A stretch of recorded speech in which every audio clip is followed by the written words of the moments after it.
Hi friends, నేను మీ create Jilani. ఈ వీడియోలో చూడండి, ట్యాంకీ వాటర్ లీకేజ్ వస్తే ఏదైనా డ్యామేజ్ అయితే ఎలా రిపేర్ చేయాలి. ఈ వీడియోలో మీకు కొన్ని చిట్కాలు చెప్తున్నా, ఆ విధంగా మీరు రిపేర్ చేసుకోవచ్చు. అటువంటి ప్రాబ్లం రాకుండా ఎలా రిపేర్ చేయాలో చూపిస్తాను చూడండి. ఈ వీడియోలో మెయిన్ ప్రాబ్లం ఏడొస్తుంది కూడా చెప్తాను మీకు. ఫస్ట్ ప్రాబ్లం ఏదొస్తుంది చూడండి, మన ట్యాంక్ ఎక్కడైనా మనకు నెరిల్ చీలు ఉంటుంది. మనకు ఏదైనా పగుళ్ళు ఇలా పాత ట్యాంక్ అయిపోతే కొన్నిసార్లు పగులుతూ ఉంటే చీలుతూ ఉంటుంది, లేదంటే ఎవరైనా పిల్లకాయలు ఎరగొడుతూ ఉంటారు. అటువంటి ప్రాబ్లం మీకు వస్తే చూడండి, వాటిని రిపేర్ చేయాలంటే మీరు ఎంసీలు ఉంటుంది కదా, ఆ ఎంసీలు మీరు పెట్టాల్సి వస్తుంది. మీ కార్డు చూపిస్తాను ఏ విధంగా పెట్టాలి, వీడియో కూడా చేశాను నేను. అలాగే చేయండి, ఎంసీలు పెడితే సరిపోతుంది.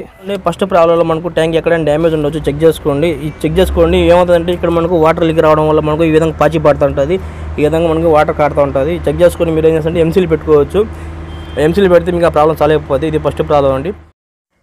ఇప్పుడు రెండో టిప్లో చూడండి, రెండో ప్రాబ్లం ఏమొస్తుంది చూడండి, ట్యాంకీ కాడ మనకు చూడండి చాలా మంది ఏం చేస్తుంటే చూడండి, ప్రాబ్లం చూడండి, ట్యాంక్లో వాటర్ ప్రాపర్గా మెయింటైన్ చేయరు. చూడండి మనకు వాటర్ మనకు ఫుల్గా ఉండాలి. ఇక్కడ చూడండి మనకు సగం కన్నా తక్కువే ఉండాలి. ఈ విధంగా కొంతమంది సగం ట్యాంకీ మెయింటైన్ చేస్తుంటారు. అందువల్ల ఏమవుతుందంటే ట్యాంక్ మనం నిరిల్ చేయడం, మనకు ఎంత వాటర్ ఉంటే ట్యాంకీ ఎంత బాగా లైఫ్ వస్తుందండి. వాటర్ లేకపోతే ఏమంటే అంతవరకు ఎండిపోయి మనకు ఇరిగిపోతుంది.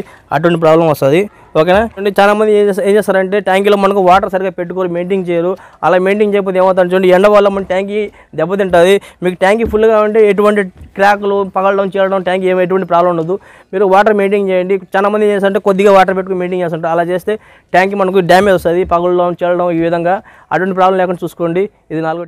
మూడో ప్రాబ్లం వేస్తాను చూడండి. మూడో ప్రాబ్లంలో మనకు గేట్ వాళ్ళు ఉంటాయి కదా, తిప్పే గేట్ వాళ్ళు ఈ ఎండకి మనకు పాడైపోతూ ఉంటాయి. మీరు మార్చుకోవాల్సి వస్తుంది, దీనికి ఖర్చు ఎక్కువ అవుతుంటుంది. ఇటువంటి ప్రాబ్లం మీరు మార్చుకోకుండా ఈ గేట్ వాళ్ళే మనకు ఇంకా 2 సంవత్సరాలు బాగా పనిచేసేట్టుగా ఈజీగా చెప్తాను చూడండి చిట్కా. చాలామంది గేట్ వాళ్ళని ఈ విధంగా వదిలేస్తారు ఎండకి. దీని మీద ఏం చేస్తారంటే క్లాత్ వేయండి. క్లాత్ వేస్తే ఎటువంటి ప్రాబ్లం రాదు. క్లాత్ వేయకుండా ఉంటే ఇరిగిపోతుంది. అందువల్ల మనకు కింద ఇరిగిపోయింది, అందువల్ల కింద గేట్ వాళ్ళు ఇరిగిపోయింది. కొత్త గేట్ వాళ్ళు పీయించాం కదా, గేట్ వాళ్ళు మనం పాడవకుండా చూడండి, క్లాత్ ఏదైనా సరే రబ్బర్ ఏది మీ ఇంట్లో ఏది దొరికినా నీడ తగిలినట్టు ఏదైనా వేసండి. ఈ విధంగా వద్దే ఈజీగా అంతే, ఇంక పాడవద్దు, ఎండ ఎంత తగలదు.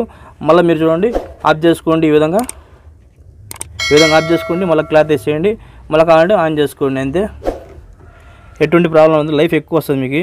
గేట్ వాళ్ళు పాడే సమస్య ఉండదు. మీకు 4-5 ఏళ్ళు పనిచేస్తుంది గేట్ వాళ్ళు బాగా. కుళాయిలు ఉన్నా సరే, గేట్ వాళ్ళు ఉన్నా సరే క్లాత్ వేయండి. ఆ విధంగా నేను చేశాను. మా ఇంట్లో నేను ఆల్రెడీ వీడియో తీసి పెట్టాను.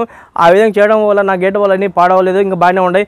ఇప్పుడు మనకు 1 ఇయర్ అయిపోయింది. 1 ఇయర్ అయినా కూడా కొత్తది ఎలా తెచ్చానో అలాగే ఉంది, ఫ్రీగా పనిచేస్తున్నాయి కూడా. నా వీడియో కానీ మీకు నచ్చినట్లయితే నా ఛానల్ సబ్స్క్రైబ్ చేయండి, షేర్ చేయండి, లైక్ చేయండి, కామెంట్ చేయండి. చూస్తున్నాండి ఇలాంటి క్రియేటర్స్. ఇంకోసారి కలుసుకుందాం. అందరికి by friend, me create Jilani.